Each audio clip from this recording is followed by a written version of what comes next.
Hello दोस्तों, Ayush counselling से related चाहे किसी भी स्टेट में हो, एमपी में हो, यूपी हो या भारत के किसी भी स्टेट की काउंसलिंग हो रही हो, तो उसमें कुछ चीज़ें कॉमन होती है जो कि लोगों को डाउट आते हैं काउंसलिंग के से रिलेटेड। और जिन लोगों को पता होता है उन लोगों की सिली मिस्टेक की वजह से कुछ ना कुछ चीज़ें गलती हो जाती है, तो एडमिशन से अपन हाथ धो बैठते हैं। तो लाइन से अपन इन सब डाउट्स का देखेंगे। तो लाइन सबसे पहले क्वेश्चन है मनन भाई का, जिसने पूछा है कि फर्स्ट राउंड में कॉलेज मिलेगा पर अपग्रेड करके सेकेंड राउंड में गए तो कॉलेज अलॉट हो गया, तो फर्स्ट राउंड के कॉलेज का क्या होगा? एडमिशन ले सकते हैं फर्स्ट कॉलेज में या नहीं? तो सिंपल सा क्वेश्चन इनका ये है कि फर्स्ट राउंड में कॉलेज इनको अलॉट हुआ, लेकिन इन्होंने कॉलेज को नहीं लिया, अप टू अपग्रेड किया या फिर कॉलेज छोड़ दिया। सेकंड राउंड में इन्होंने पार्टिसिपेट किया, तो इसके बाद क्या हो सकता है कि इन लोग को इनका ये पूछना है कि ये दोबारा सेकंड राउंड में जो उनको कॉलेज मिला है, हो सकता है इनका मन बदल जाए। इनका मन हो जाएगा फर्स्ट राउंड में दोबारा फर्स्ट राउंड का जो कॉलेज हमें अलॉट हुआ था उसमें कॉलेज में एडमिशन लेना चाहें, तो ऐसा नहीं हो सकता। सेकेंड राउंड में जो हमें कॉलेज मिल गया, अब हमें उसी कॉलेज में जाना पड़ेगा।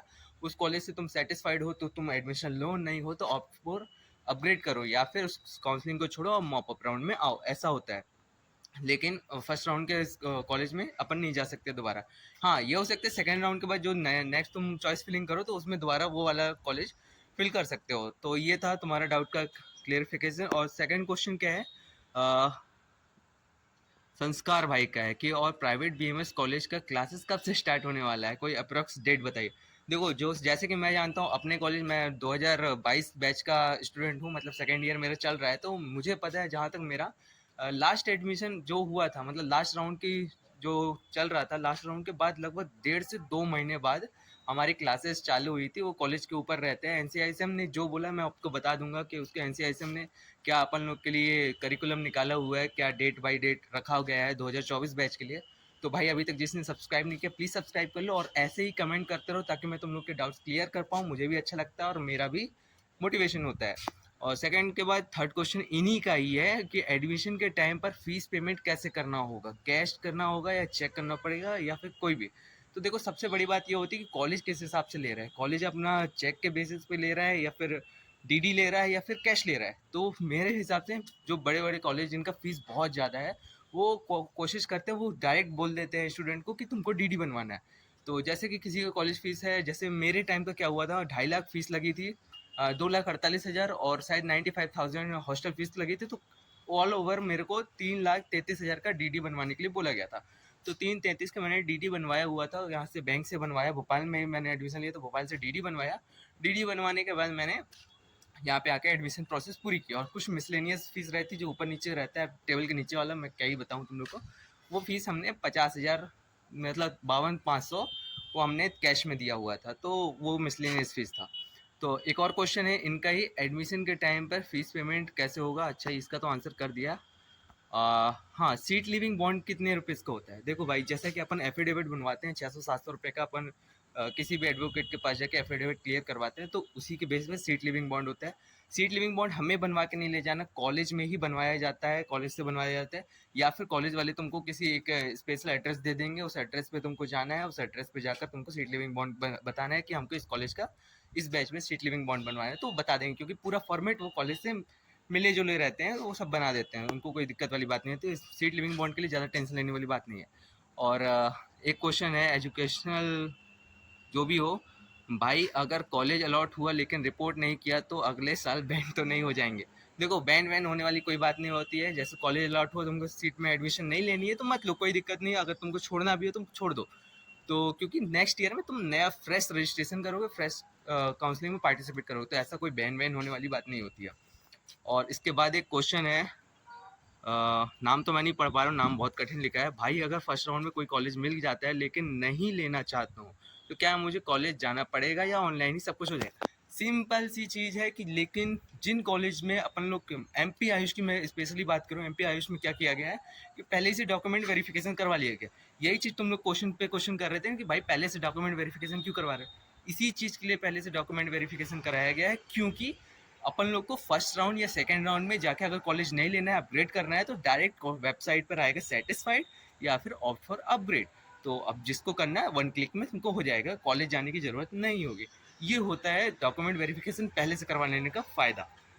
और नेक्स्ट क्वेश्चन क्या है भैया, जैसे मुझे रीवा मिल सकता है पर मेरे मार्क्स कम है, तो मुझे रीवा का कॉलेज 5th नंबर पर रखना चाहिए या फिर 1 नंबर पर डालना चाहिए? देखो बात ऐसी है काउंसलिंग का, जैसे मैंने बताया कि जिस कॉलेज के मिलने के चांसेस अपने कम होते हैं या फिर हम चाहते ज़्यादा है, हमने चाहा BMW और लेकिन हम अफोर्ड कर पाएंगे उससे छोटी गाड़ी। सपना तो भाई BMW का है ना, नंबर 1 पे अपन ने BMW को रखा, BMW को रखा, उसके बाद अपन ने बुलेट रखा, बुलेट के नीचे फिर अपन ने बाइक रखी, बाइक के नीचे स्कूटी रखी। ऐसा प्रेफरेंस रहता है, अपन को मिलने के चांसेस स्कूटी के होते हैं तो अपन ने स्कूटी को रख मिलेगा, अगर नहीं मिलने स्कूटी से अच्छा मिलने के चांसेस तो बाइक मिलेगा, बाइक के ऊपर बुलेट मिलेगा, बुलेट के ऊपर BMW। ऐसा ऐसा ये सिंपल से सीन है। आयुष गुप्ता ने बहुत कमेंट किया भाई।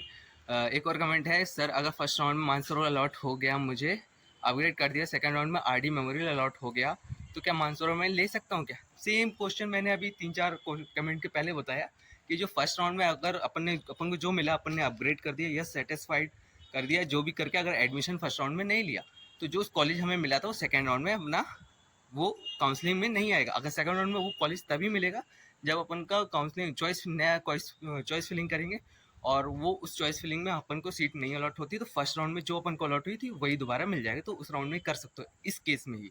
और बाकी राउंड में अगर दूसरा कॉलेज अलॉट हो गया तो फर्स्ट राउंड का जो भी अलॉटेड कॉलेज था उसमें अपन एडमिशन नहीं ले सकते।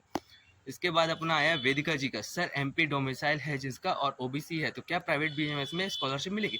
बिल्कुल मिलेगी, यहाँ पे कई लोगों को मिल रही है। अगर आपके पेरेंट्स गवर्नमेंट जॉब में नहीं है तो आपको बिल्कुल मिलेगा स्कॉलरशिप, और अगर गवर्नमेंट जॉब में आपके पेरेंट्स हैं तो आपको स्कॉलरशिप नहीं मिलेगी, आप एलिजिबल नहीं हो पाएंगे। ऐसा मेरे साथ है, मेरे पापा गवर्नमेंट में है तो मैं OBC कैटेगरी से हूँ, लेकिन मेरा जनरल लग जाता है कैटेगरी, तो जिस वजह से मैं स्कॉलरशिप में एलिजिबल नहीं हूँ। बाकी मेरे साथ लोग के OBC वाले के 50,000 आ रहे हैं, SC ST के 1.5 लाख समथिंग आ रहे हैं, और कुछ लोग महाराष्ट्र वाले उनकी तो बहुत सारी आ रही है। तो ऐसा है। वेदिका जी के बाद आता है मुस्कान जी का क्वेश्चन, भैया अगर मैं फर्स्ट राउंड में BMS गवर्नमेंट डालूं और मुझे नहीं मिला 516 EWS पर, क्या मैं सेकंड राउंड में BHMS ले सकती हूँ क्या अगर फर्स्ट राउंड में डालूं? देखो सिंपल से क्वेश्चन इनका ये है कि BHMS और BAMS जो कॉलेज है इनका ये पूछना है कि BAMS में अगर मैं पहले राउंड में BMS कॉलेजेस डालती हूँ तो क्या सेकंड राउंड में BHMS डाल सकती हूँ? बिल्कुल डाल सकते हो, तुम पहले ही राउंड में BMS और BHMS दोनों डाल सकते हो सकता है तुमको प्रेफरेंस तुम्हारा BMS है तो पहले BMS डाल दो, उसके बाद BHMS डाल दो, कोई दिक्कत नहीं। BHMS मिल जाएगा फर्स्ट राउंड में, अगर तुम मिलना होगा तो BMS लेके बैठे रहो, और तुम्हें अगर BHMS लेकर बैठे रहो, और अगर BMS की इच्छा है तो ऑप्ट फॉर अपग्रेड कर दो, BHMS को पकड़े हुए BHMS को पकड़े रहो, अपग्रेड कर दो, और अपग्रेड में तुमने पूरे गवर्नमेंट BAMS डाल दिया तो फिर BHMS के अलावा अगर BMS मिलने के चांस हुआ गवर्नमेंट में तो BMS मिलेगा, नहीं तो BHMS दोबारा ही वही तुमको मिल जाएगा, तो उसको सेटिस्फाइड करो, कॉलेज में जाओ, एडमिशन की प्रोसेस पूरी करो। और ये को शायद वीडियो लंबी जा सकती है तो कोई दिक्कत नहीं है, आपके डाउट ही क्लियर हो रहे हैं, अच्छी बात है। भैया अगर गवर्नमेंट BHMS मिल जाता है और उसे अपग्रेड कर देते हैं तो क्या अगले राउंड में मैं प्राइवेट BMS कॉलेज नहीं मिलेगा क्या, क्योंकि इनका गवर्नमेंट BHMS कम कट ऑफ होता है? क्वेश्चन बहुत टफ है इनका। इन्होंने क्या बोला है कि मुझे नहीं समझ में आया क्या बोला, बाद में बात करेंगे। तो पॉजिटिव स्टूडेंट भाई बहुत पॉजिटिव, इसने क्या पूछा, सर मेरे 386 मार्क है, MP से हूँ, SC कैटेगरी, मुझे BAMS कॉलेज ही चाहिए, तो मैं BHMS फिल करूँ या नहीं करूँ? अगर फर्स्ट राउंड में कॉलेज अलॉट नहीं हुआ तो सेकेंड राउंड में स्पेशली सिक्योरिटी मनी लगती है क्या? भाई देखो अगर तुम्हारा फर्स्ट प्रेफरेंस BAMS है तो BHMS लोगे ही क्यों, और BHMS तुम्हें करना नहीं है तो BHMS का कॉलेज डालो ही मत। मेरा थोड़ा सांस रुक गया। और क्या सिक्योरिटी मनी बस वन टाइम लगती है, तुमने दे दिए वो एक बार में, तुमने 15,000 जनरल वालों को लगना है और शायद 10,000 OBC SC ST ऐसा कुछ लगना है, ठीक है। श्वेता सिंह का एक और क्वेश्चन, नहीं ये तो क्वेश्चन हो गया, दोबारा स्क्रीनशॉट चला गया। सर क्या एक राउंड में ओनली एक कॉलेज अलॉट होता है क्या? ये तो मैं नहीं बताऊंगा, ये कमेंट करके तुम लोग जो जो वीडियो देख रहे हैं वो लोग कमेंट करके बताएंगे, मुझे नहीं पता भाई, कठिन क्वेश्चन है। और एक है क्वेश्चन, सर मैं महाराष्ट्र से हूँ, मैं चॉइस फिलिंग कर रहा हूँ तो ओनली प्राइवेट कॉलेज शो हो रहा है, गवर्नमेंट कॉलेज शो नहीं हो रहा। हाँ सही बात है, क्योंकि आउट ऑफ स्टेट, जो कि मध्य प्रदेश से आउट ऑफ स्टेट से कॉलेज से आते हैं तो उनको कॉलेज नहीं मिलेगा गवर्नमेंट वाले। प्राइवेट कॉलेज में तुम एलिजिबल हो, यूपी स्टेट काउंसलिंग में डायरेक्ट साफ साफ बोल के रखा है कि तुम प्राइवेट कॉलेज के लिए किसी भी स्टेट के स्टूडेंट एलिजिबल है, कोई भी पार्टिसिपेट कर सकता है, उनको कोई दिक्कत नहीं है प्राइवेट कॉलेज की। लेकिन गवर्नमेंट कॉलेज के लिए केवल और केवल स्टेट वाले ही आएंगे। MP में भी सेम चीज़ होता है, लेकिन अभी तक वो चीज़ ढूंढ नहीं पाए, वो होता है सबको पता है, अंडर होता है, ये रूल बुक में लिखा हुआ है, रूल बुक पे अपन डिस्कस करेंगे जल्दी ही। और क्या है, एक दीपक भैया का, भैया मेरे 480 स्कोर है, रैंक बहुत बड़ी है, फर्स्ट राउंड में गवर्नमेंट के बाद प्राइवेट डाल दूँ, और 1-2 राउंड में प्राइवेट मिला तो अपग्रेड करके थर्ड तक जा सकते हैं ना। नहीं मिला गवर्नमेंट तो प्राइवेट लेना है मुझे। हाँ, सही क्वेश्चन है। फर्स्ट राउंड में तुम गवर्नमेंट भरो। मैं अपना बताता हूँ, मैंने 2022 का काउंसलिंग जैसे मैं बता रहा हूँ कि 2022 के काउंसलिंग मैंने राउंड 1 में पूरे गवर्नमेंट भरे थे, राउंड 2 में मैंने पूरे गवर्नमेंट भर के एक कॉलेज सेलेक्ट किया था, मानसरोवर। वो मानसरोवर कॉलेज वहाँ दिख रहा है, तुम लोग को दिख पा रहा है कि नहीं दिख पा रहा पता नहीं, लेकिन वहाँ दिख रहा है मानसरोवर कॉलेज मैंने सेलेक्ट किया। तो सेकंड राउंड में मेरे को क्या हुआ, मानसरोवर मिल गया। ठीक है, अब मेरे को मानसरोवर मिल गया तो मैंने मानसरोवर में आया कॉलेज में, यहाँ पे एडमिशन लेने के लिए आया। तो सर ने क्या बोला, बेटे तुम्हारे नंबर तो अच्छे हैं, तुम एक काम करो अपग्रेड पे कर दो, हो सकता है तुम्हें गवर्नमेंट मिल जाए। तो ये सुनकर मैं चला आया घर पे अपने और मैंने अपग्रेड कर दिया। तो मॉप अप राउंड जो कि थर्ड राउंड होता है, थर्ड राउंड में मुझे कॉलेज गवर्नमेंट नहीं मिला, वापस से मानसरोवर मिल गया। तो सेम सीन ऐसा हो सकता है। और भाई अगर फर्स्ट राउंड में कोई कॉलेज मिल जाता है लेकिन मैं नहीं लेना चाहता, तो क्या मुझे कॉलेज जाना पड़ेगा या फिर ऑनलाइन ही अपग्रेड हो जाएगा? प्लीज़ कन्फ्यूजन क्लियर करो। सिंपल सा क्वेश्चन मैंने अभी बताया, कॉलेज नहीं जाना है क्योंकि वेरिफिकेशन में अपन ने पहले करा चुका है। तो अपन को कॉलेज नहीं जाना, डायरेक्ट वेबसाइट पे जाना, वेबसाइट पे जाने के बाद मार देना। अंधेरा होने लगा, थोड़ा थोड़ा काला आने लगा होगा, कोई दिक्कत वाली बात नहीं, अपन को तो बातें सुननी है। ठीक है, नेक्स्ट क्वेश्चन क्या है? वेबसाइट पे कुछ है और रियल में कुछ है। ये भाई ने अपने फीस की बात किया, वेबसाइट पे कुछ और फीस बताते हैं और रियल में कुछ और फीस होता है।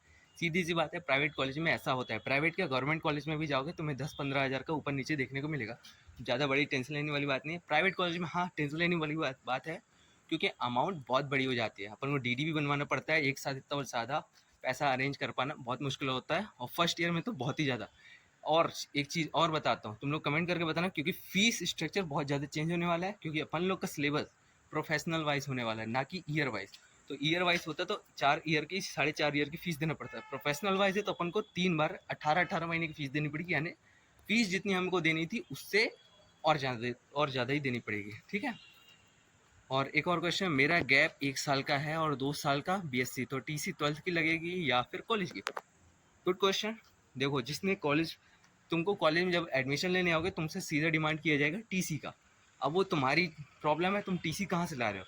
12th की टीसी अगर तुमको मिल रही है तो बिल्कुल 12th से ले लो, लेकिन अगर तुमने जिस कॉलेज से 2 साल बीएससी कर रखी है, वहाँ के जाके प्रिंसिपल से तुम डिमांड करोगे तुमको 2 साल बाद की टीसी दे दो क्योंकि मैं कॉलेज छोड़ रही हूँ, तो तुमको वहाँ से भी टीसी दे देगा। और मेरे को पता है, हो सकता है, मुझे पता है तुम्हारा रियल प्रॉब्लम क्या है। तुमने उस कॉलेज से तुम बताना नहीं चाहते होगे यहाँ पे एडमिशन लेते टाइम कि तुमने बीएससी किया हुआ है। तो तुम सीधे कॉलेज में जाओ, स्कूल में जाओ अपने 12वीं के, वहाँ पे जाके तुमने बोलोगे तुमने अभी तक कुछ नहीं किया, टीसी तुम्हारा गुम गया। उसकी प्रोसेस अगर चाहिए तो बिल्कुल मैं बताऊंगा कैसे उसकी फुल प्रोसेस, मेरी भी गुमी हुई थी तो मैंने भी किया हुआ था।